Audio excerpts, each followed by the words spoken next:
Good morning, কেমন আছো সবাই? আশা করি সবাই খুব ভালো আছো। তো আজকে মনাইকে নিয়ে চলে এসেছি আমাদের এখানে দুলাল কালী মায়ের মন্দিরে। এই যে সকাল সকাল চলে এসেছি, একদম ফাঁকা, সেই জন্য ভাবলাম একটু ব্লগ করে বলে দিই।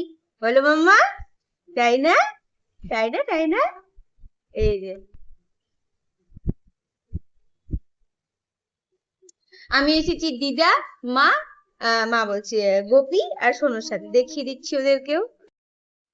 এই যে চলে এসছে এরা। আর এখন কেউ নেই, আমরা এত সকালে এসেছি, মন্দির পুরো ফাঁকা, শুধু আমরাই আছি।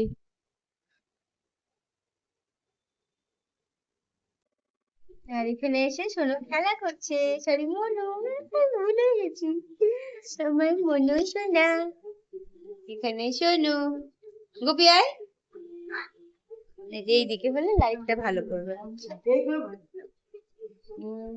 মা কার কাছে যে লাইট বাচ্চা, আছে বাচ্চা, ও চুমটি চুমটি।